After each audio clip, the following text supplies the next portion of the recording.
Boa noite, meus amigos, meus irmãos, tudo bem? Vamos produzir aqui mais um conteúdo de um assunto relevante aqui.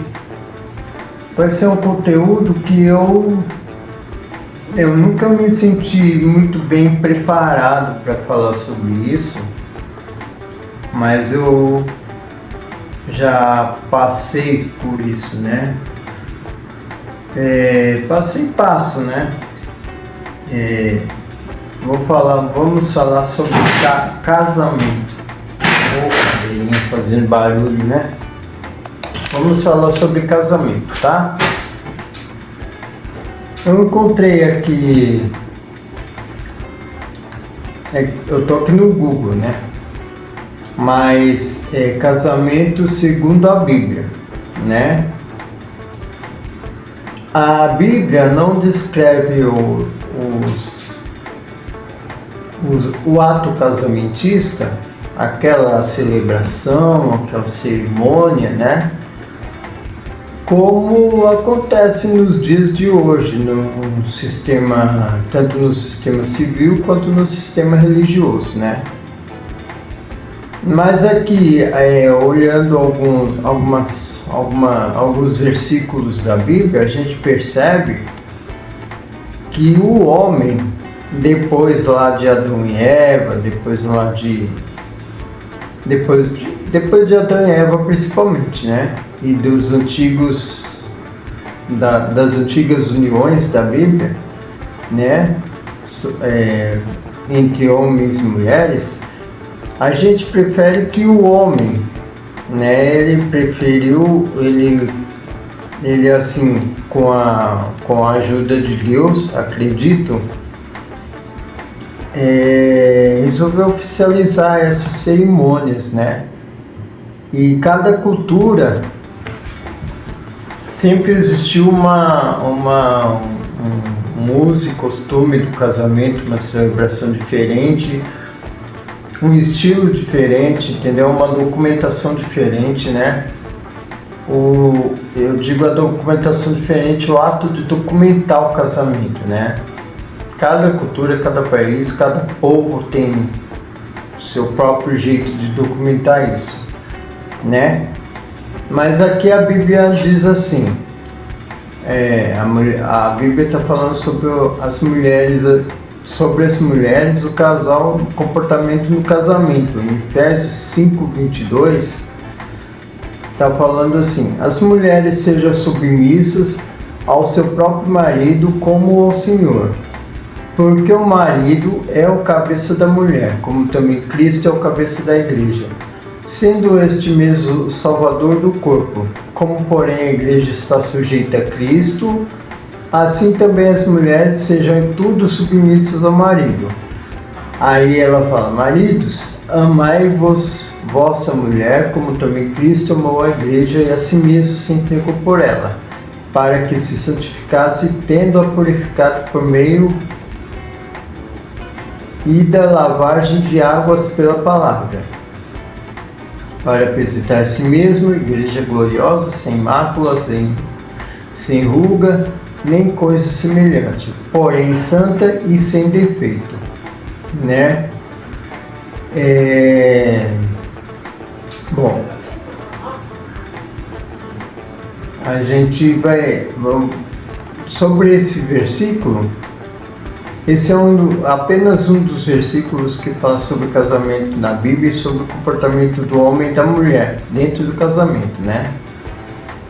Mas tem outros versículos aqui que tratam o casamento antes de estar dentro do casamento mesmo, né? Aqui em Gênesis 2:18, Deus está falando sobre a união do homem e a mulher, né? Ele disse aqui, ó, Gênesis capítulo 2, versículo 18: disse mais o Senhor: não é bom que o homem esteja só, far-lhe-ei uma auxiliadora que lhe seja idônea, né? Aí ele fez a mulher, né? a Eva no caso. Marcos 10:11. E ele lhes disse: quem repudiar sua mulher e casar com outra comete adultério contra aquela. Entendeu? Quem repudiar é o mandamento básico sobre a inviolabilidade do matrimônio. Entretanto, aqui Jesus especifica uma base válida para o divórcio: a infidelidade. Nesse versículo aqui, está dizendo assim: quem repudiar sua mulher e casar com outro, ou seja, você casar com outra, né? Você repudia sua mulher, vai embora de casa simplesmente sem explicar nada e acha outra e vai viver com ela como se fosse casado, né? Você tem adultério. Aqui Jesus fala lá em Mateus 5:32, 19:9, fala sobre o divórcio, né? Naquele tempo o divórcio já era liberado por causa das infidelidades, né, conjugais, né, tanto da mulher quanto do homem. Em 1 Coríntios 7:12 ao 16, também Paulo fala sobre isso, né? Mais para frente, Colossenses 3:18, esposas, sede submissas aos vossos maridos como convém no Senhor. Hoje em dia as mulheres não estão mais querendo essa submissão, né? Querendo ser submissas. Eu posso não ter razão, isso que eu estou falando aqui não é uma verdade absoluta, né? Mas isso pode ser por causa do feminismo. O feminismo também impera dentro dos lares cristãos, né? Entendeu? Se 1 Pedro 3:7 diz assim: porque se for da vontade de Deus, é melhor que sofrais por praticardes o que é bom do que praticando o mal, né? Bom, depois vou ler o contexto desse versículo aqui, porque aqui está escrito um versículo sem o contexto, né? Porque se for da vontade de Deus, é melhor que sofrer por praticardes o que é bom do que praticando o mal. Segundo o que eu entendi aqui, Deus dá mais ênfase se o que for bom, o que você for praticar for bom e te causar sofrimento, né? É bom que você sofra praticando o bem, que é lícito, mesmo sem a sua vontade, do que você não praticar ou praticar o mal com a sua vontade, entendeu? Né? Entenderam ou não? Né? Eu sei que não entenderam, mas depois eu vou ler o contexto disso aqui. Eu devia ler agora, né? Mas o vídeo não pode ser muito longo, né? Não, apesar que já está com 8 minutos, está com mais 8 minutos. Eclesiastes 4:9-10. Melhor serem 2 do que 1, porque tem melhor paga do seu trabalho. Porque tem melhor paga do seu trabalho. Porque se caírem, um levanta o companheiro. Aí porém do que estiver só, pois caindo não haverá quem o levante. O casal é assim, né? O casal unido, entendeu? É melhor ser um casal, é melhor ser 2 do que o homem estar sozinho, porque se o homem cair, se ele estiver doente, a mulher cuida dele, entendeu? Se ele tiver em dificuldade, a mulher sábia, né, está ali para ajudar no caso. Se ele precisar de um conselho, né, e a mulher enxergar, que a mulher sempre enxerga, né, alguma outra possibilidade melhor, a mulher está ali para dar o conselho para ele. Se ele for um cara esperto, se ele for um cara sensato, ele vai ouvir e analisar o conselho que a mulher deu. E se for um conselho bom, ele vai acatar, né? Entendeu? Aqui ó, tá falando, o companheirismo em vez do isolamento é mais benéfico. O companheirismo beneficia aqueles que se encontram necessitados, né? Bom, é mais ou menos o que eu disse aqui. Gênesis 2, 23 a 24 diz assim: E disse o homem: Esta, afinal, é osso dos meus ossos e carne de minha carne. Chamar-se-á varoa, porquanto do varão foi tomada. Por isso, deixa o homem pai e mãe, e se une a sua mulher, tornando-se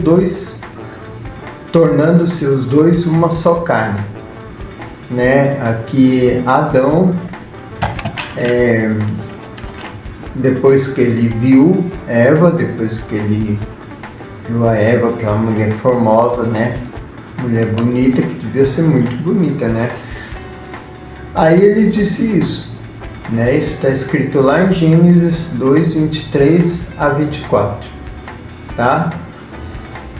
O primeiro poema do homem, sua única afirmação registrada antes da queda, celebra sua afinidade e seu companheirismo com ele. Seu duplo ato de dar-lhe nome acarreta autoridade no lar. Nos tempos antigos, a autoridade de dar nome costumava implicar autoridade para governar, né? Aí já entra num contexto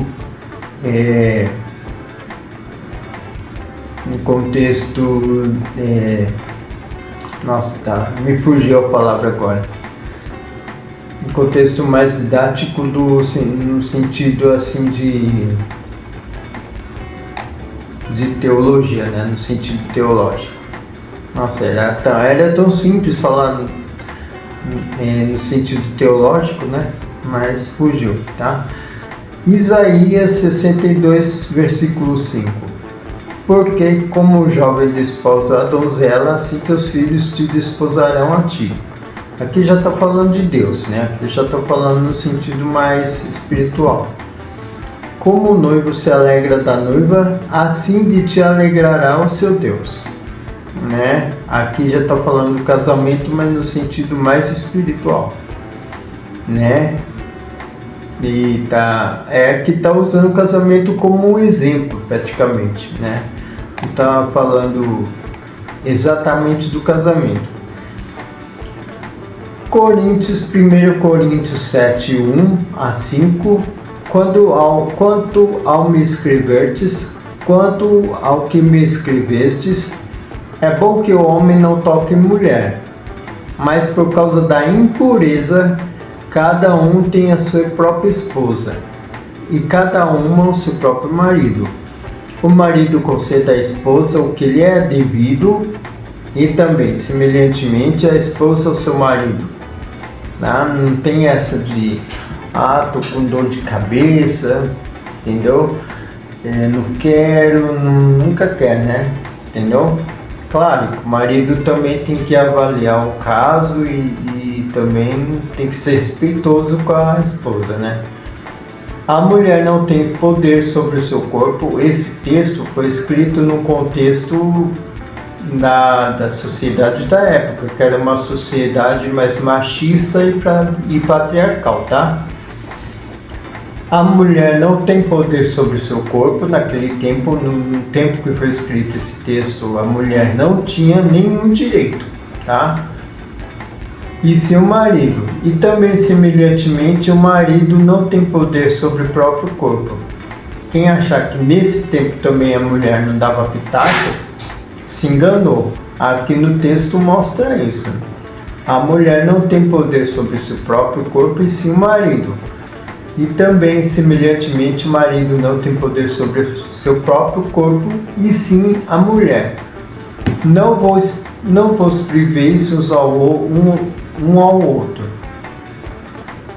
salvo talvez por mútuo consentimento por algum tempo, para vos dedicardes à oração e novamente vos ajuntardes, para que Satanás não vos tente por causa da incontinência. tá bom? Bom, aqui foi uma carta que Paulo recebeu pelo jeito, né? E ele está orientando aqui o pessoal da época, né? Da igreja naquele contexto, no caso, né?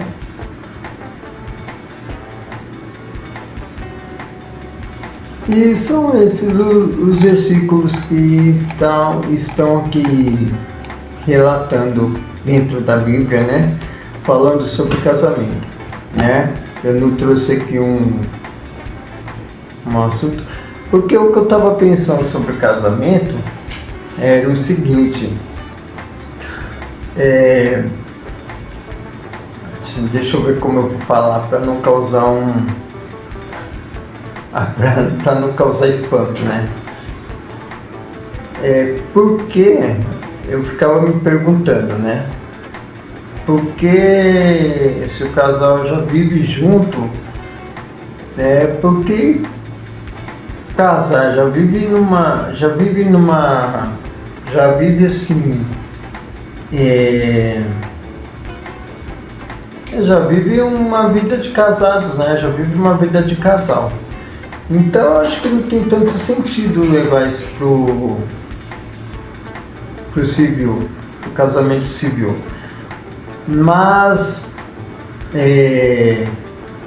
se o casamento civil está dentro da lei, e essa é nossa cultura, essa é nossa vivência, nossas leis são assim,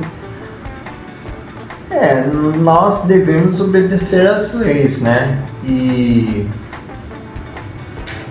o próprio Deus, ele disse uma vez, Jesus disse uma vez que ele não veio para destruir a lei, mas ele veio para cumprir as leis, entendeu? E o próprio Deus, ele instituiu autoridades na terra, entendeu? Então as hierarquias que existem na terra são instituídas com permissão de Deus. Deus permite isso. Então nós devemos cumprir as leis. Se a nossa cultura, o nosso estado civil é desse jeito, nós devemos cumpri-lo, assim como respeitar presidente, respeitar autoridades e tudo mais, né? Entendeu? E no casamento é a mesma coisa.